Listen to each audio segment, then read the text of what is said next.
Hi, ladies and gentlemen. Welcome to the last lecture for your upcoming second lecture exam. Time is moving on in A&P, and so today we'll finish up with all the material that you'll find on your second lecture exam, which opens very soon. Today's topic is all about cranial nerves. And I have to tell you, cranial nerves are my least favorite things to teach, and they were my least favorite things to learn in anatomy. I found them so boring. To me, it was like learning multiplication tables where you had to say those multiplication tables over and over and over. So I decided to put a little spin on this one today and talk about cranial nerves in context with Harry Potter. I brought you to our movie room. We have a little theater room here at home that we spend a lot of time in, and it's decorated with a lot of movie memorabilia. Behind me, you'll see Diagon Alley, if you're familiar with the Harry Potter series. That's Lego. My husband loves Legos. He's a huge Lego fan. On this side over here, I think you can see Firebolt. That's Firebolt. Firebolt is the broom that Harry Potter gets to ride some, and you might remember that from the earlier Harry Potter episodes, movies. A friend of mine made that for us, actually for my son. This movie poster behind me is a Harry Potter movie poster, and if you look closely at the kid in the middle dressed as Harry Potter, that's my kid. When he was about 6 or 7 years old, we had that movie poster made, and I actually used it for a Father's Day gift for my husband back then because Daniel loved Harry Potter.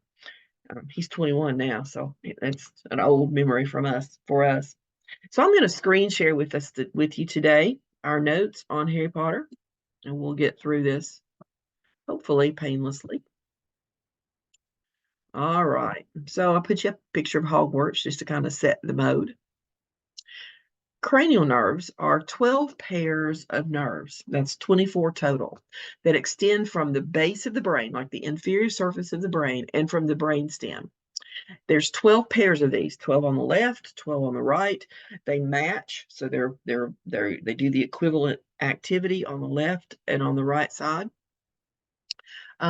One of the things that people often miss on an exam is a question that will ask you something like, how many pairs of cranial nerves are there? The answer is 12.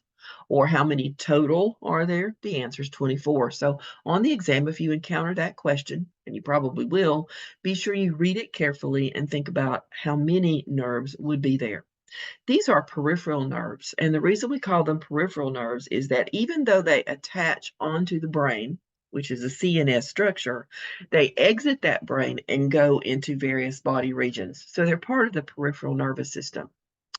Some of these cranial nerves are sensory in function or afferent in function. That means they carry sensation from somewhere in the body or outside into the brain.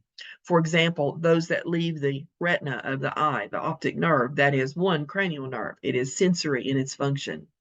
The vestibulocochlear nerve, which carries the sense of balance and hearing from the ear into the brain, that's a sensory cranial nerve. Some are motor or efferent in their function, meaning that they control something. We have one that controls our tongue, for example. It lets us move our tongue up and down, left and right, and maybe curl it in some individuals.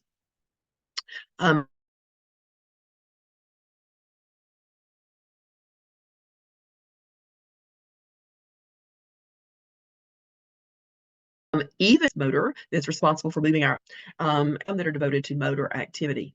Now, even these motor cranial nerves have a few sensory fibers that feed back into the brain to tell you that you did, in fact, do that particular action.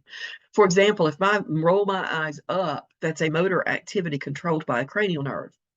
Information from rolling my eyes up travels back through that motor cranial nerve through some sensory axons, and it tells us that, yes, I did, in fact, look up with my eyes when I rolled them up. We call those few sensory fibers that give us information that we did do the activity proprioceptors.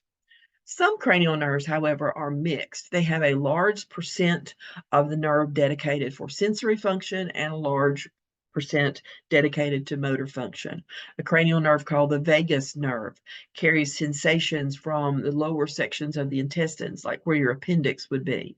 It also helps to control movement of materials through those intestines. So it's both sensory and motor in its function. Cranial nerves are attached onto the bottom of the brain, the inferior surface, and to the brain stem. They exit the skull through little tiny holes. Those holes are called foramina, and then they travel wherever they need to go.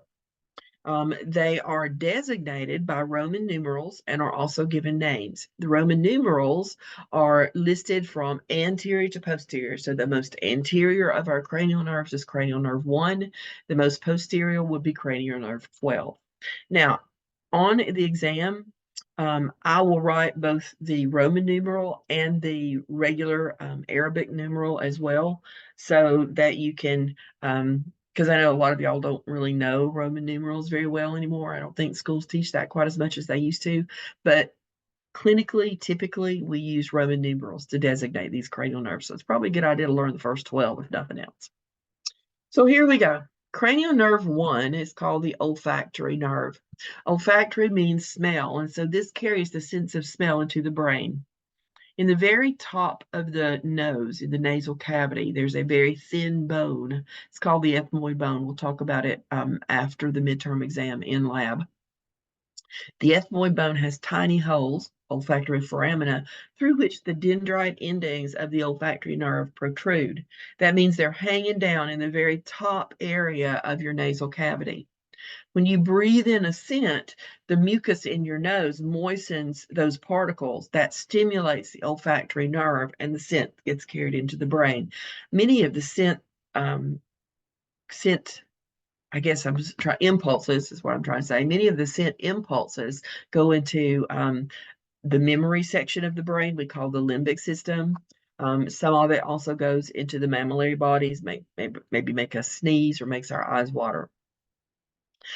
For my purposes, what do you need to know about the olfactory nerve? Know that it's cranial nerve 1, know its name, olfactory nerve, and know that it carries the sense of smell into the brain. Cranial nerve 2 is one that we looked at in lab for our sense organs. It's the optic nerve. It carries the sense of vision from the retina into the brain. Cranial nerve 3 is called oculomotor. Let the name help you. Oculo means eye, motor means moving. And that's exactly what it does. It helps to move the eyelid, it moves the muscles of the eye, and it regulates the size of the eye's pupil. Cranial nerve 4 is trochlear. Now, we haven't talked about the term trochlear, but it refers to a pulley-like system. There's a round ligament and then a ligament that goes through it. That's a trochlea. Anyway, this nerve travels through that little ligament, is held through that trochlear ligament, and it controls muscles that move the eye as well. Our next one is trigeminal. Trigeminal gets its name because it splits into 3 branches. Part of this nerve carries impulses from the head and the face, like touch impulses. Part of it helps to control our chewing.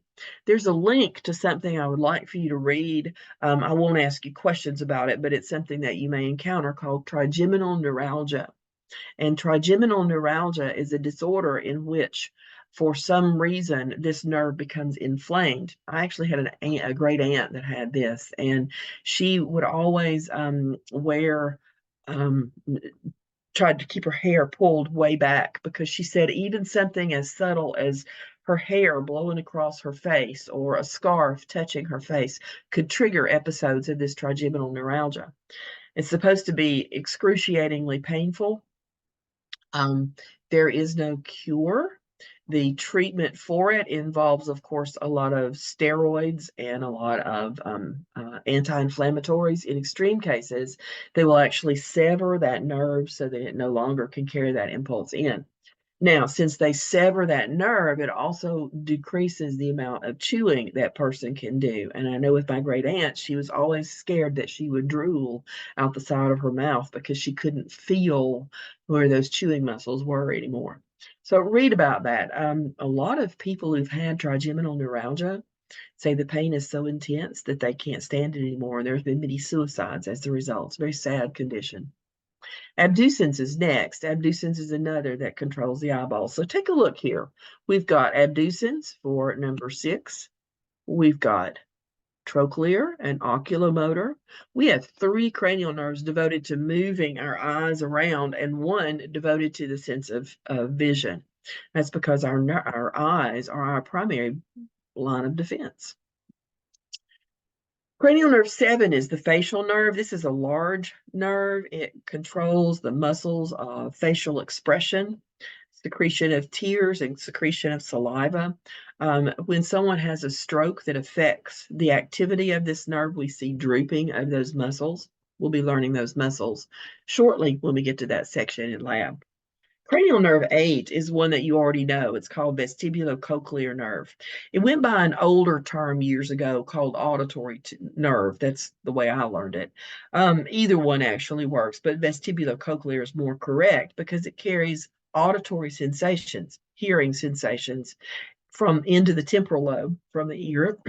It also carries sensations from the cochlea about balance and equilibrium. So this nerve does two things. It it helps us to detect balance and equilibrium and also hearing. Cranial nerve 9 is glossopharyngeal. Glosso means tongue, pharyngeal means throat, and so that's what it controls. It carries taste sensations from the tongue. It helps to monitor blood pressure and breathing. It also helps to control swallowing and salivation. People who have damage to the brain where this particular nerve arises will show a decrease in salivation and also difficulty in swallowing. Cranial nerve 10 is interesting. It's called the vagus nerve. Vagus means wanderer, like Las Vegas. Go out there and you wander around those casinos. We did that earlier in the summer. It's a lot of fun. Lost money like that. Anyway, this nerve wanders through the body and it carries sensations from a variety of organs, from your throat and from your ear. And I mean like ears, like earache kind of thing. Its motor component will help to slow the heart rate and move materials through the gastrointestinal tract. Its ANS part, and this is something you don't need to know from me, but its ANS part is part of the parasympathetic division. The next one is accessory. It used to be called spinal accessory. You still see it written that way sometimes, but most people use the term accessory. This is cranial nerve 11. It controls the skeletal muscle of the throat, the voice box, and the roof of your mouth as you swallow. It also helps you to move your head around. And then the last one is called hypoglossal. Don't get it confused with glossopharyngeal. Hypo means under, glossal means tongue. It controls the movement of your tongue. Those are our cranial nerves. Now, people often like mnemonic devices to help remember those cranial nerves. So if you're a Harry Potter fan, you can use this one. On they traveled and found Voldemort guarding very ancient Horcruxes. If you're a Harry Potter fan, that might make some sense to you. The first letter of each word indicates the name of the cranial nerve. So you can follow those in order. There are dozens and dozens of mnemonic devices for memorizing Harry Potter, memorizing cranial nerves. Some of them are goofy. Some of them are movie based, like this one. Some of them are rather obscene. The obscene ones are pretty cute. I can't share those with you. I would get fired or censored on YouTube, one of the two, or maybe both. This is a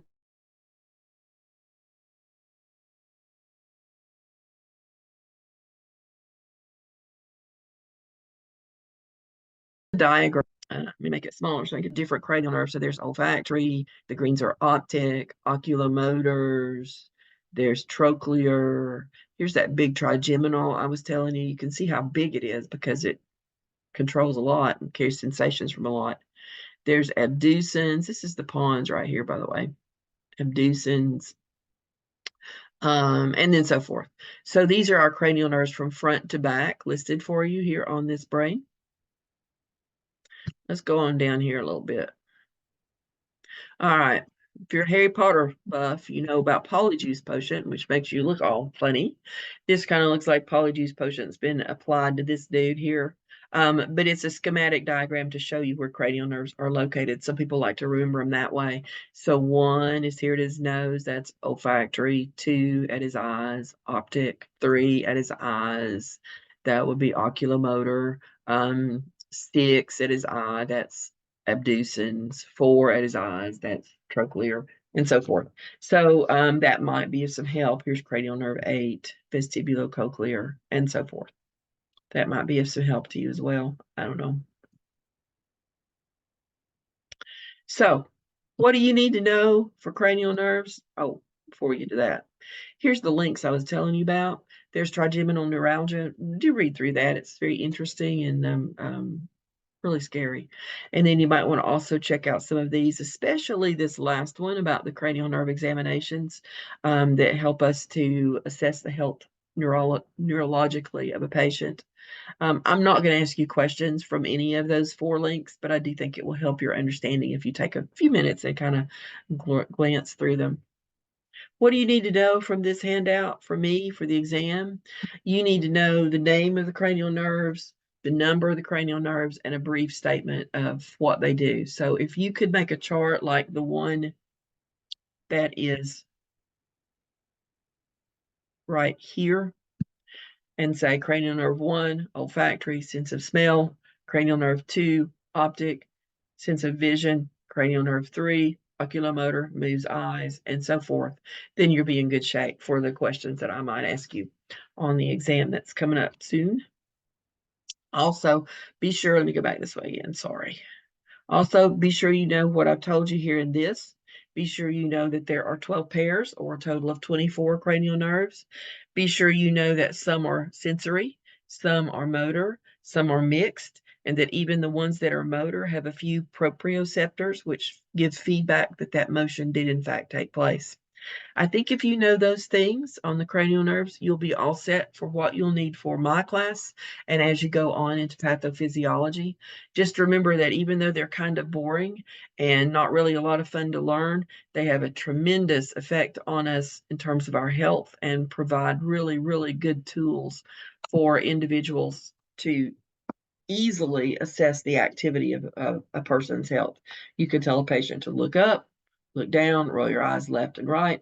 You can assess pupil size. You can assess sense of smell. You could say, can you stick your tongue out at me? All of those things will give you information about cranial nerves. So they are important, even though they're not my favorite thing to learn.